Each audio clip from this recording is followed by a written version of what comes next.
여러분, 성탄의 이야기가 성경에 어디에 나오는지 혹시 아십니까? 복음서 안에 나오는데 복음서 가운데에도 특별히 마태복음과 누가복음에만 성탄 이야기가 기록되어 있습니다. 마가복음이나 요한복음에는 예수의 탄생 이야기가 빠져 있습니다. 그 중에 오늘 우리가 읽은 마태복음에는 예수의 탄생 이야기가 족보와 함께 기록되어 있습니다. 아들을 낳으리니 이름을 예수라 하라. 이는 그가 자기 백성을 그들의 죄에서 구원할 자이심이라 하니라. 마태복음에 따르면 어느 날 주의 사자가 나타나 예수의 아버지 요셉에게 이렇게 전해 주었습니다. 그런데 이 말씀이 누가복음에는 천사 가브리엘이 나타나서 예수님이 나실 것을 예고해 주었는데 누가복음에 따르면 어머니 마리아에게 수태에 대한 소식을 알리고 있는 것을 살펴볼 수 있습니다. 보라, 내가 잉태하여 아들을 낳으리니 그 이름을 예수라 하라.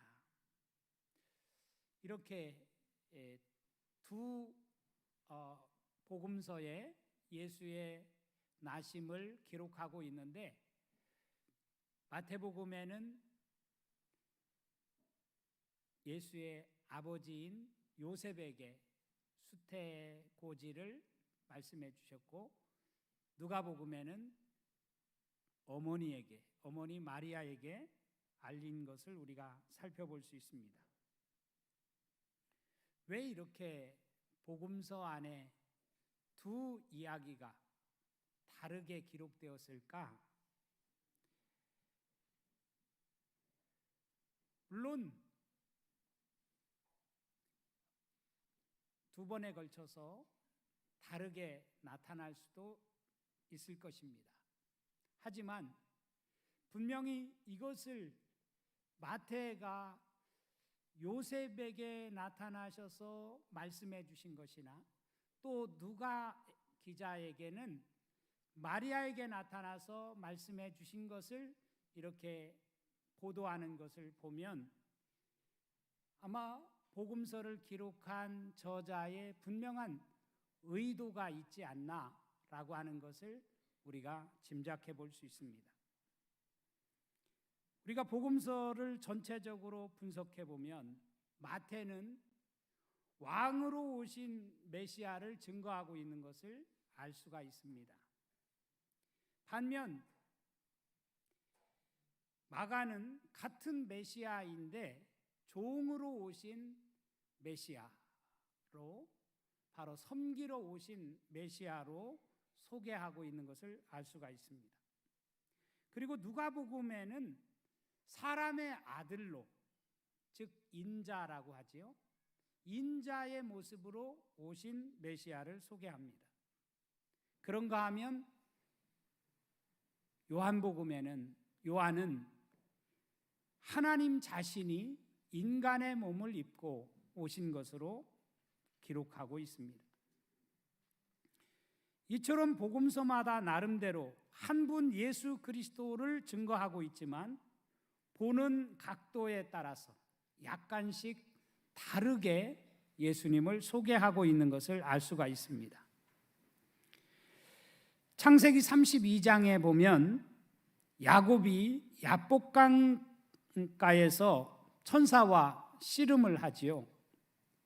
그때 천사가 이제 야곱이 천사의 발을 붙들고 늘어지니까 천사가 야곱에게 이렇게 말합니다.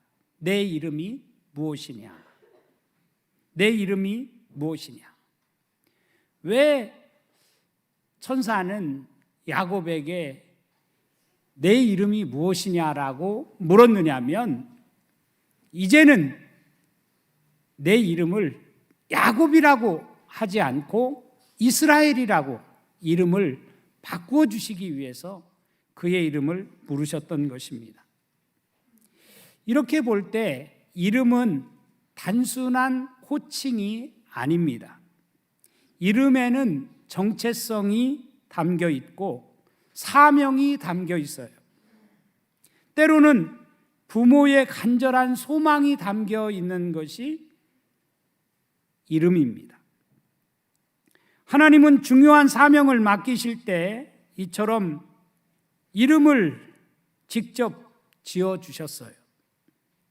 아브라함을 아브라함으로, 야곱을 이스라엘로, 사울을 바울로 이렇게 이름을 지어주셨습니다. 주님이 나실 때에도 천사를 통해서 이름을 정해 주십니다. 아들을 낳으리니 이름을 예수라 하라. 구원자 되신 메시아는 예수라는 이름을 가지고 역사 속에 찾아오셨습니다. 그렇다면 왜 하나님은 천사를 통해서 그의 부모에게 예수라는 이름을 정해 주셨을까? 결론적으로 말씀드린다면 그 이름 속에 하나님의 구원 계획이 담겨 있기 때문입니다. 우리가 즐겨 부르는 찬양 가운데 예수 그 이름이라는 찬양이 있습니다. 예수 그 이름, 나는 말할 수 없네. 그 이름 속에 있는 비밀을, 그 이름 속에 있는 사랑을, 그 사랑을 말할 수 없어서 그 이름 비밀이 되었네. 이런 가사말이 쓰여 있습니다. 그렇습니다. 예수라는 그 이름 속에 놀라운 비밀이 숨겨져 있어요. 하나님이 온 인류를 구원하시고자 하시는 그 놀라운 비밀이 그 안에 숨겨져 있는 것입니다. 오늘 18절은 이렇게 시작됩니다. 예수 그리스도의 나심은 이러하니라. 그의 어머니 마리아가 요셉과 약혼하고 동거하기 전에 성령으로 잉태된 것이 나타났더니. 우리는 신앙 고백을 할 때마다 어떻게 고백합니까? 그는 성령으로 잉태되어 동정녀 마리아에게서 나시고 라고 고백을 합니다. 여러분, 우리는 그냥 이 말씀을 별 의심 없이 교리적으로 받아들이기 때문에 이 고백을 마치 앵무새처럼 되뇌입니다. 이 고백이 우리에게는 그렇게 충격적으로 다가오지 않아요. 하지만 그 당시 당사자인 요셉과 마리아의 입장에서는 이 말이 어떻게 들려졌을까요? 어떻게 동정녀의 몸에서, 어떻게 처녀의 몸에서 내 아기가 태어날 수 있어? 그렇게 생각되지 않았을까요? 왜냐하면 이런 일이 실제 벌어진다면 그 사회에서, 그 당시에 그 사회에서 돌에 맞아 죽을 수도 있었기 때문입니다. 그래서 요셉 자신도 어떻게 했습니까? 오늘 본문에 보면 19절에 그의 남편 요셉은 의로운 사람이라 그를 드러내지 아니하고 가만히 끊고자 했다라고 성경은 말합니다. 의로운 사람으로 불리는 요셉 자신도 처음에는 쉬쉬하며 가만히 끊고자 했다는 것입니다.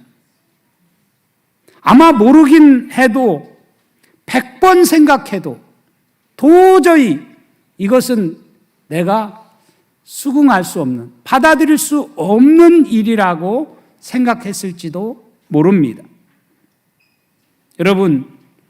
여러분이 요셉이라면 그렇지 않았겠어요?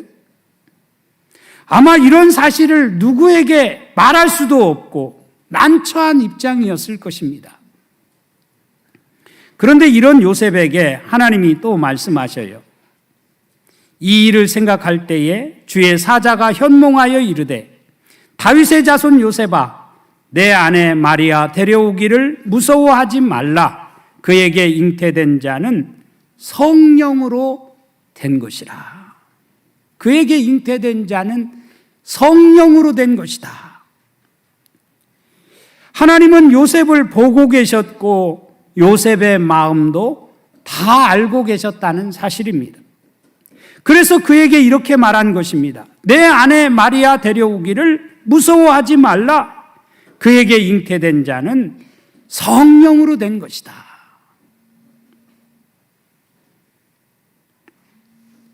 우리 주님은 성령으로 바로 동정녀 마리아의 몸을 입고 이 세상에 오셨음을 다시 한번 우리가 깨닫게 되어집니다.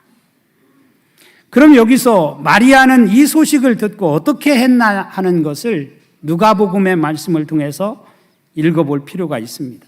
누가복음 1장 29절에 보면 처녀가 그 말을 듣고 놀라 이런 인사가 어찌함인가 생각하매 천사가 이르되 마리아여 무서워하지 말라. 내가 하나님께 은혜를 입었느니라. 이렇게 누가복음에는 기록하고 있습니다. 마리아 역시 이 놀라운 소식을 듣고 처음에는 어찌할 바를 몰랐다라고 하는 것을 보여주고 있는 말씀입니다. 그렇지만 금세 마리아는 천사 가브리엘이 전하는 소식을 다 듣고 난 다음 누가복음 1장 38절에 가서 보면 이렇게 고백합니다. 주의 여종이 오니 말씀대로 내게 이루어지이다. 주의 여종이 오니 말씀대로 내게 이루어지이다. 놀라운 고백이 아닐 수가 없어요. 역시 마리아의 신앙이, 역시 어머니의 신앙이 위대함을 여기서 다시 한번 깨닫게 되어집니다. 오늘 본문 21절로 다시 돌아가서 우리 21절 말씀 다 같이 다시 한번 읽겠습니다. 시작. 아들을 낳으리니 이름을 예수라 하라. 이는 그가 자기 백성을 그들의 죄에서 구원할 자이심이라 하니라. 아멘.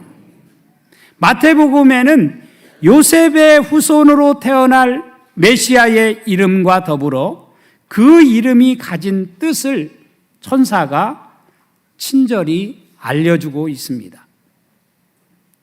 아들을 낳으리니 이름을 예수라 하라. 이는 그가 자기 백성을 그들의 죄에서 구원할 자가 될 것이다. 예수라는 이름은 히브리어 예수와 여호수아 라는 그런 말이에요. 그러니까 그 뜻은 여호와는 구원이시다 또는 하나님이 구원하신다 이런 뜻을 가진 말이 바로 예수와 여호수아 혹은 예수라는 이름에 담겨져 있는 뜻입니다. 예수라는 이름은 그렇기 때문에 단순한 이름이 아닙니다. 그 이름 속에 담겨져 있는 놀라운 신비와 비밀이 담겨져 있어요. 예수님이 구원자가 되신다고 하는 구세주가 되신다고 하는 그런 예수님의 사명이 그 안에 담겨 있는 것입니다. 예수는 정치적 해방자가 아니었어요. 예수는 경제적 문제 해결자가 아니었습니다. 예수를 도덕교사라고 생각하십니까? 예수는 도덕교사가 아닙니다. 예수는 오직 자기 백성을 그들의 죄에서 구원할 자로 이 세상에 오셨다는 사실입니다. 인간의 가장 근본적인 문제는 여러분 경제적인 문제가 아닙니다. 먹고 사는 문제가 아니에요. 정치적인 문제가 아닙니다. 도덕적인 문제도 아닙니다. 인간의 근본적인 문제는 죄의 문제예요. 죄로 인한 하나님과의 단절 관계 때문에 우리 인간은 이렇게 힘들게 살아가는 것입니다.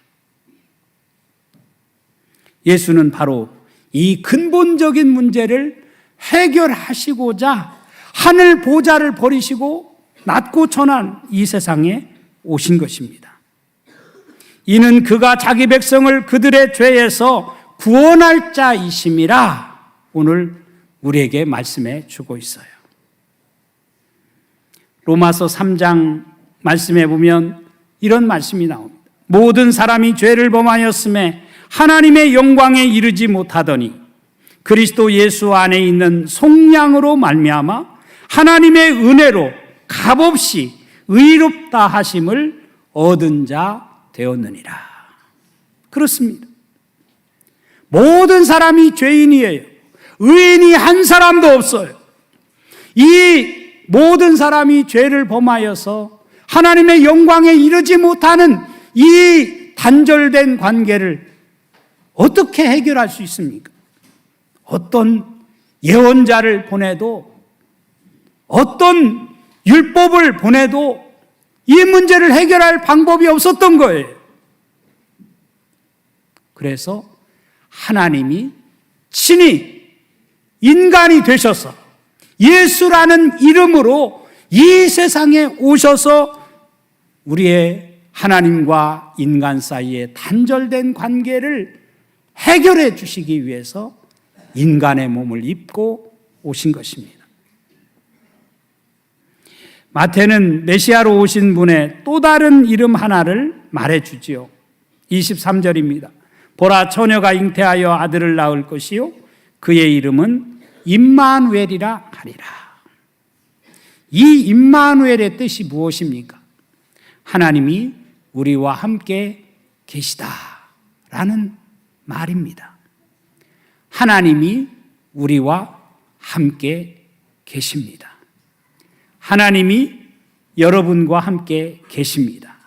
하나님이 이 자리에 우리와 함께 계십니다. 성탄의 사건이 무엇입니까? 하늘 보좌에 계신 하나님이 이 땅에 내려오셔서 우리와 함께 계시는 것입니다. 이것은 일찍이 구약 이사야 7장 14절에 나오는 말씀인데요. 그러니까 예수님의 오심은 구약에서 예언된 메시아 성취 사건이라고 하는 것을 오늘 천사는 바로 예수의 탄생 소식과 함께 말씀해 주셨어요.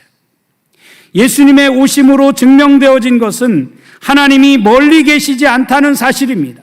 도리어 하나님은 인간의 고통 한가운데에 오셨다는 사실입니다.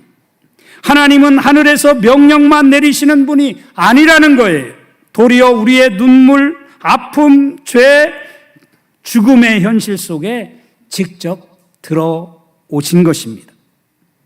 바로 이 임마누엘이라는 이름이 그것을 우리에게 말해주는 것입니다. 그렇기 때문에 여러분, 이 힘든 세상에서, 이 답답한 세상에서, 이 불투명한 세상에서 여러분, 우리가 용기를 갖고 이 세상을 살아갈 수 있는 힘이 우리에게 무엇에서 얻을 수 있겠어요? 하나님이 우리와 함께 계신 예수의 탄생 소식을 통해서 우리는 그런 힘을 받는 줄로 믿습니다. 24절 말씀해 보면 요셉이 잠에서 깨어 일어나 주의 사자의 분부대로 행하여 그의 아내를 데려왔다라고 하는 말씀이 나옵니다. 여기 보면 이 모든 말씀이 꿈속에서 이루어졌다라고 하는 것을 알 수 있어요. 여기 잠에서 깨어 일어나라는 표현이 나오죠. 보통 꿈에서 이런 꿈을 내가 꿨다면 여러분 같으면 어떻게 생각하겠어요? 대개의 사람들은 별것 아닌 것, 그냥 좀 이상한 꿈 꿨다라고 생각하고 그냥 흘려버릴 수도 있습니다. 그런데 요셉은 그렇지 않았다는 것입니다. 어떻게 합니까? 주의 사자의 분부대로 행하여 그의 아내를 데려왔다라고 말씀을 하고 있습니다. 그리고 그 아내와 동침하지 아니하였다라고 성경은 기록하고 있습니다. 아마 요셉은 다 이해가 되어서 순종한 것이 아니었을 겁니다. 도저히 머리로는 이해되지 않는 일이지만, 그러나 이것은 분명 하나님이 하신 일이기에, 하나님의 말씀이기에 그 말씀을 신뢰하고 그 말씀에 순종했다는 뜻입니다. 사랑하는 성도 여러분, 우리 모두도 오늘 성탄의 아침, 예수 그리스도가 하늘을 가르고 이 땅에 오신 이 성탄의 아침, 예수의 오심을 순종으로 내 마음속에 받아들이는 놀라운 역사가 있기를 주님의 이름으로 축원합니다. 예수의 육신적인 부모인 요셉과 마리아가 최종적으로 순종하여 받아들였기 때문에 예수는 그의 가정을 통해서 이 땅에 오실 수 있었습니다.